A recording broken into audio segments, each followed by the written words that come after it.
Baik, satu saya nak mengambil kesempatan untuk mengucapkan setinggi-tinggi tahniah kepada Yang Amat Berhormat Perdana Menteri selaku Menteri Keuangan yang baru saja membentangkan belanjawan tahun 2012 yang bagi saya adalah satu-satunya belanjawan yang terbaik yang mungkin belum pernah dibentangkan sebelum daripada ini.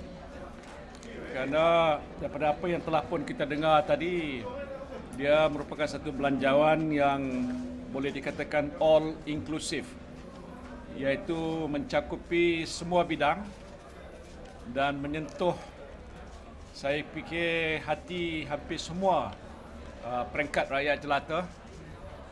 Boleh disebutkan daripada petani, nelayan, pekebun kecil, pesara, pegawai kerajaan dan sebagainya. Jadi ini satu belanjawan yang telah pun dapat saya kira memberikan perhatian pada semua peringkat rakyat di negara kita. Pastinya dalam situasi dan keadaan ekonomi yang kita hadapi bukan mudah untuk nak membentangkan satu belanjawan yang dikatakan balance. Tapi dalam pembentangan ini Yang Amat Berhormat Perdana Menteri telah pun berjaya membentangkan satu belanjawan yang boleh dikatakan seimbang juga, iaitu dalam keadaan yang sama masih mampu untuk meneruskan pertumbuhan yang disebutkan tadi. Sasarannya lebih kurang 5,5% tahun depan, dan dalam keadaan yang sama mengurangkan defisit iaitu kepada 4.7%. Jadi nak menyeimbangkan antara dua ini bukan mudah, tapi ini alhamdulillah telah pun berhasil dilaksanakan dalam belanjawan ini. Dan bagaimana yang kita harapkan, perkara-perkara yang telah pun disebutkan menyentuh bidang-bidang yang menjadi perhatian utama rakyat, utamanya perkara-perkara yang berkaitan dengan usaha untuk mengurangkan beban rakyat pelbagai peringkat. Yang pertamanya sebagai contoh dalam soal untuk menangani masalah inflasi di peringkat makro, ini langkah-langkah yang telah pun dikemukakan tadi ialah memberikan bantuan RM500 pada setiap isi keluarga yang pendapatannya bawah daripada RM3,000 dan ke bawah. Ini melibatkan 1.8 bilion dan menyentuh lebih kurang 3.4 juta isi rumah. Ini satu daripada perkara yang saya fikir tak pernah berlaku dalam sejarah belanjawan negara sebelum daripada ini, iaitu Perdana Menteri kita sikap begitu pemurah kerana kita sedar ini adalah usaha untuk nak mengurangkan beban kos hidup yang ditanggung oleh rakyat, dan jaminan untuk meneruskan pemberian subsidi yang jumlahnya lebih daripada 33.2 bilion. Itu satu daripada manifestasi kesungguhan kita untuk membantu rakyat. Dan di samping itu skim-skim Kedah Rakyat Satu Malaysia ini akan diteruskan, bilangannya akan ditambah. Kemudian itu kedai yang diperkenalkan skim tukar yang telah dimulakan di bawah Kementerian Perdagangan Dalam Negeri pun akan diperluaskan ke seluruh negara. Ini menawarkan bagaimana kita tahu harga barangan yang tidak berjenama dengan harga yang rendah. Perdana Menteri telah banyak menyentuh juga tentang soal pendidikan. Ya, saya khususnya sebagai Menteri Pelajaran nak mengucapkan ribuan terima kasih kerana satu daripada usaha dibuat tadi ialah penambahbaikan perkhidmatan awam. Jadi bukan saja dalam soal sektor pendidikan tapi keseluruhannya, dan saya nak menyatakan ini satu yang memang ditunggu-tunggulah oleh semua penjawat-penjawat awam, terutamanya dalam Kementerian Pelajaran saya. Dan bila Perdana Menteri mengumumkan tadi, secara terperinci ini akan saya umumkan pada awal bulan November nanti. Apakah konten kandungan? Mungkin ada di kalangan guru yang sejumlah lebih kurang 480,000 ni nak tahu apa dia cerita. Lebih kurang 1/3 penjawat awam adalah guru, tapi secara umumnya apa yang telah diputuskan tadi hampir semuanya mendapat faedah dengan kenaikan kepada grade yang lebih tinggi ataupun dengan skim yang mudah untuk mereka meningkatkan gaji dan sebagainya. Jadi ini satu yang amat baik sekali dan saya ucap terima kasih. Kemudian ditambah lagi dengan bantuan-bantuan untuk infrastruktur sekolah. Tadi disebutkan tadi berapa ratus juta untuk semua sekolah-sekolah untuk penambahbaikan disediakan. Kemudian bantuan persekolahan yang akan dibagikan pada peringkat awal tahun akan melibatkan semua pelajar-pelajar di sekolah rendah dan sekolah menengah. Kita ada 56 juta, mana keluarga-keluarga daripada mereka ini semua akan mendapat faedah daripada pemberian ini. Di samping voucher untuk mereka yang nak membeli buku di peringkat universiti pun ada disebutkan sini. Saya ingin nak menyatakan bahawa apa yang telah pun disebutkan oleh Perdana Menteri ini melibatkan hampir 100 touch point. So saya tak boleh nak pergi satu persatu, tapi bagi saya telah pun diambil kira tentang usaha-usaha untuk membela rakyat menerusi dasar transformasi nasional, iaitu kita tahu sudah ada dasar transformasi kerajaan, dasar transformasi ekonomi, model baru dan dasar berkenaan dengan transformasi politik. Ini sudah dirangkum dalam apa yang disebutkan oleh Perdana Menteri mencakupi semua bidang. Jadi ia dianggap sebagai satu yang agak holistik dalam nak menangi masalah rakyat kita di semua peringkat. Jadi bagi saya inilah langkah-langkah yang penting. Saya juga tertarik dengan apa yang telah pun disebut oleh Perdana Menteri, program transformasi luar bandar. Jadi soal yang berbangkit ialah langkah untuk menseimbangkan tahap pembangunan bandar dan luar bandar. Rakyat yang tinggal di luar bandar juga memerlukan kemudahan yang lebih baik, pendapatan yang lebih baik. Maka program transformasi luar bandar ini saya fikir adalah untuk membantu menyeimbangkan antara kawasan bandar dan luar bandar. Bukan saja menumpukan pada soal infrastruktur, tetapi usaha untuk meningkatkan pendapatan mereka. Juga yang tidak dilupakan macam pesara-pesara, saya percaya mereka tentu rasa berpuas hati kerana sejak beberapa tahun kebelakangan ini pun isu ini telah timbul, dan dengan keputusan yang telah diumumkan oleh Perdana Menteri, mereka ini termasuk juga bekas pegawai-pegawai kontrak akan mendapat bayaran-bayaran dan juga pemberian sebagaimana yang telah pun diumumkan tadi. Jadi saya tak payah nak sebutlah satu persatu, tapi saya cukup rasa berbangga kerana inilah inisiatif yang jelas membuktikan keprihatinan Kerajaan Barisan Nasional. Dan disebabkan itu saya yakin bahawa bila terlaksana Belanjawan 2012 ni tahun depan, dia akan merancakkan lagi proses pertumbuhan ekonomi, dan di samping kita nak menggalakkan pelaburan daripada luar negara, dia diharapkan akan juga merancakkan pelaburan di dalam negara, penggunaan dalam negara supaya ekonomi kita akan terus dapat berkembang dengan lebih maju lagi.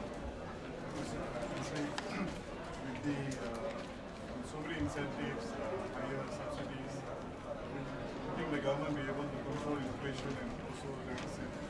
Ya, itu telah pun disebutkan tadi, kerana satu daripada perkara yang menjadi perhatian kerajaan ialah untuk menentukan supaya kadar inflasi di negara kita ni walaupun masih rendah, berbanding dengan banyak negara lain, harus dapat dikawal.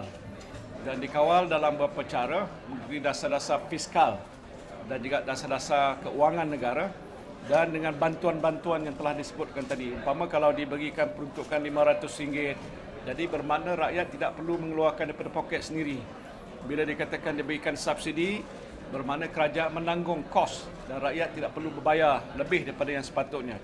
Ini adalah pendekatan yang sudah diambil kira untuk memastikan supaya inflasi itu tidak meningkat, dan dalam keadaan yang sama rakyat dapat, orang kata, menikmatilah kemajuan. Dan keduanya soal nak mengurangkan defisit, itu komitmen kerajaan kita Jadi pada tahun ini defisit kita mungkin buat 50.2% kalau tak silap saya. Jadi nak diturunkan kepada 4.7% itu jaminan yang telah pun ditunjuk oleh Perdana Menteri. So there will be a reduction in deficit, but not to the extent that it will stunt growth or development. Oppositions are saying that this is an election budget. Itu tak, saya tak fikir perkara itu menjadi pertimbangan utama, kerana situasi dan keadaan hari ini memerlukan kerajaan prihatin tentang keperluan rakyat. Jadi bila diberikan berbagai-bagai kemudahan dan tawaran-tawaran dalam belanjawan ini, itu tujuan utamanya. Tapi kalau ada pihak yang mengatakan ini adalah berbentuk belanjawan pilihan raya, itu terserah pada mereka lah. Bila pilihan raya nak diadakan? Bila?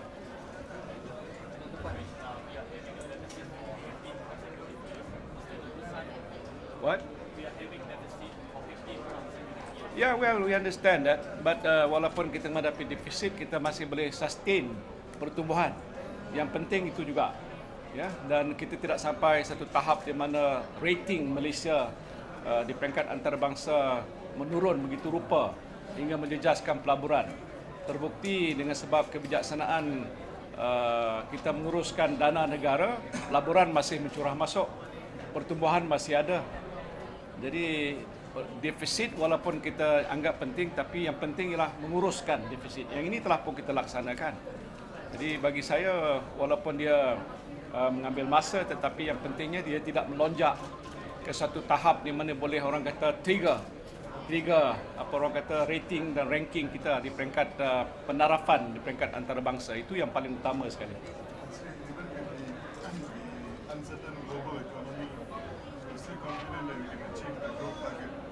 Yeah, it is important that we achieve the target.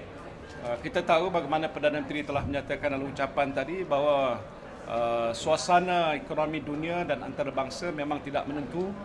Kita berhadapan dengan keadaan yang agak teruk di Eropah, negara-negara yang menghadapi masalah bukan sahaja krisis keuangan tapi ke tahap bankruptcy. Ekonomi mereka yang masih belum lagi menentu dalam tempoh tahun akan datang. Negara-negara maju juga lain seperti Jepun berhadapan dengan masalah yang serupa, tetapi walaupun begitu kita sudah mengalih kita punya langkah untuk berdagang kita, moving away from those traditional market to newer market. Sebab itu hampir 50% pada hasil ekspor kita sudah pergi ke pasaran-pasaran baru di Asia seperti di China, di India, di rantau ASEAN. ASEAN saja mengambil sebahagian besar. Jadi kita secara tak langsung bermakna cara begini boleh dapat kita menangani orang kata implikasi daripada situasi ekonomi yang tak menentu di negara-negara yang sudah maju.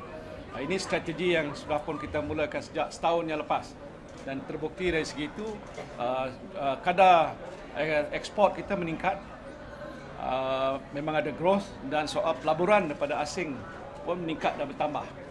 Jadi bermakna strategi kita ni berkesan lah. Masih komen pasal pelarasan gaji untuk kaki tangan awam. Nampak ada berita banyak mereka. Ya, pelarasan gaji dan juga mewujudkan skim yang dikata baru. Saya tak faham SBPA, ya, iaitu menggantikan SSM. Pasal dalam perkhidmatan awam ni ada pelbagai-bagai jenis perkhidmatan dan ada pelbagai-bagai skim. Umpama dalam sektor perguruan, kita ada ramai guru dan dia ada skim pelbagai-bagai. Dan ini sudah pun mula dirasionalisasikan dengan kategori yang agak lebih kecil. Dan di samping itu ada laluan kerjaya yang lebih jelas dan juga laluan peningkatan grade dan juga gaji yang lebih jelas. Daripada apa yang disebutkan tadi, bermakna umpama di peringkat guru kalau satu tahap grade dia boleh naik. Lepas tu kalau dulu dia tunggu sampai 10-15 tahun, sekarang ni cuma 8 tahun saja. Jadi bermakna dia akan ada peningkatan. Ini saya fikir adalah sesuatu yang jauh lebih baik. Bukan saja di sektor pendidikan tapi sektor-sektor yang lain. Jadi saya harap dengan cara begini pegawai-pegawai dalam perkhidmatan awam akan rasa berpuas hati lah. Ya. Dan di samping itu diumumkan lagi tadi bonus sekali lagi RM500 minimanya sekurang-kurang RM500. Bermakna kalau gaji RM7,000 dia dapat RM7,000 lah berbaki, atau kalau gaji RM1,000 dia dapat minimanya sekurang-kurangnya RM1,000. Jadi ini satu lagi daripada pemberian daripada Perdana Menteri lah yang kita ucap terima kasih. Saya yakin yang SPPA akan diterima baik oleh penjawat awam. Saya berdasarkan pendekatan yang kita dah ambil, bukan diputuskan begitu saja. Dia sudah ada menerusi berbagai-bagai peringkat perbincangan dan mengambil kira pandangan daripada QPEX, badan-badan mewakili sektor-sektor awam yang ada, kesatuan-kesatuan sekerja, termasuklah dalam perguruan begitu. Jadi mereka telah lama mengemukakan cadangan, kita ambil kira itu. Dan kita ada dalam bentuk makmal, kita meliti semasak-masaknya. Lepas tu dibawa pada Perdana Menteri, maka beliau bersetuju. Jadi ini satu keputusan yang bukan dibuat hanya oleh kerajaan tanpa ada proses engagement dengan wakil-wakil daripada kesatuan-kesatuan sekerja.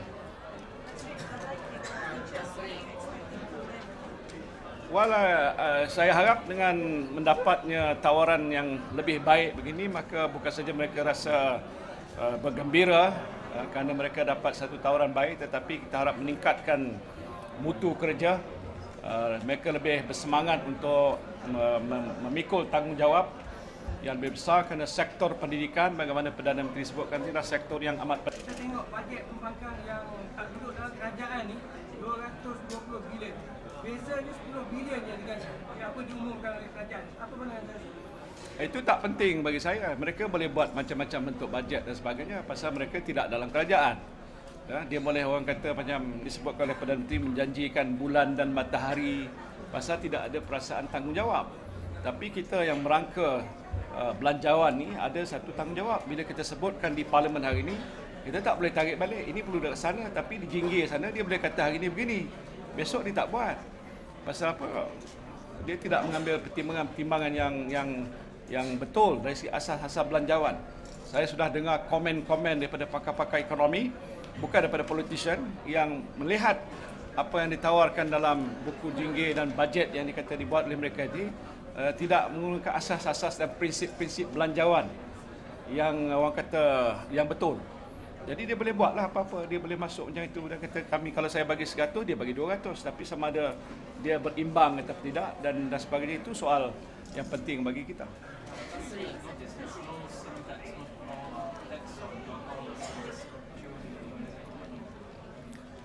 Saya tak fikir itu agak utama pasal apapun kerajaan berpendapat dengan sumber-sumber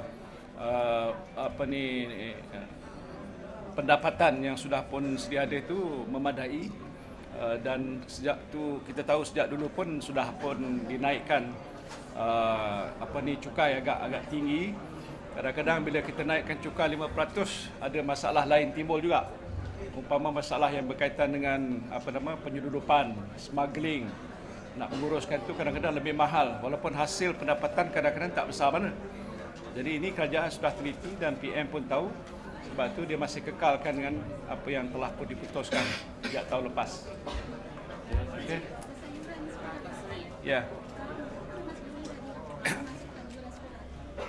Ya, bermakna yuran sekolah yang semuanya sudah tak dibayar. Ini beberapa yuran-yuran tambahan lain. Ya, yang jumlah keseluruhannya hampir lebih kurang 150 million. Iaitu dipungut di kalangan pelajar di sekolah rendah ada sekian banyak yang sebut PM tadi, secara purata RM24 lebih, RM30 lebih di sekolah menengah. Jadi dengan keputusan hari ini bermakna kerajaan akan tanggung bayaran itu. Bukan rakyat akan bayar ataupun pelajar bayar. Kerajaan kata tak payah bayar, kami akan tanggung. So bermakna dengan cara begitu 100% kos pembelajaran di sekolah di bawah sekolah kerajaan ditanggung sepenuhnya. Jadi ibu bapa boleh orang kata rasa lega. Kalau dia ada 2 orang anak, dia maka kurang belanja. Kalau sekolah rendah seorang, sekolah menengah, makna RM50-60. Itu bagi mereka mungkin satu jumlah yang agak besar. Kita harap dengan ada keputusan sebegini, maka PIBG tidaklah sepatutnya mengenakan apa-apa bayaran yang tertentu yang dimaksudkan bagaimana yang telah diputuskan oleh Perdana Menteri. Tapi kalau mereka memikirkan ada sesuatu projek tertentu yang mereka nak buat, mereka harus rujuk kepada Jabatan Pelajaran Negeri. Dia tak boleh sewenang-wenang buat. Dan kalau nak dia buat pun bila mana PIBG itu bersetuju nak buat. katalah dia nak buat projek tertentu, tuition, nak minta tambahan apa-apa, dia nak belanja sendiri, itu lain cerita lah. Tapi yang asasi yang telah pun kita tetapkan itu, mereka tak perlu bayar lagi. Sebab ini telah pun diambil alih oleh kerajaan. 150 million yang PM bagi itu mana akan menyelesaikan masalah barang-barang yuran yang lain yang telah ditetapkan tadi. Okay. One last question. Please.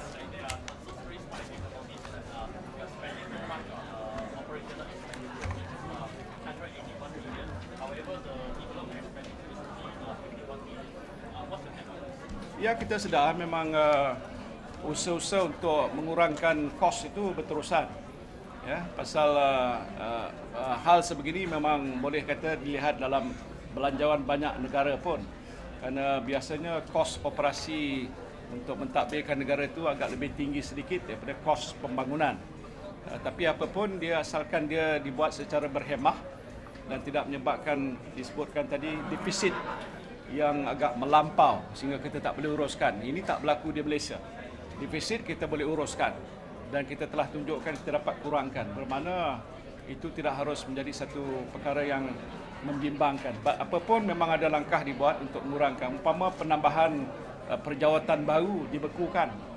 Ya, perjawatan baru maknanya kalau lantik orang pegawai dia kena bayar gaji. Gaji itu maknanya operating expenditure, itu pun dikawal. Tak boleh dengan sewenang-wenang dibuat penambahan. Okay, alright, thank you. Right. Thank you so much.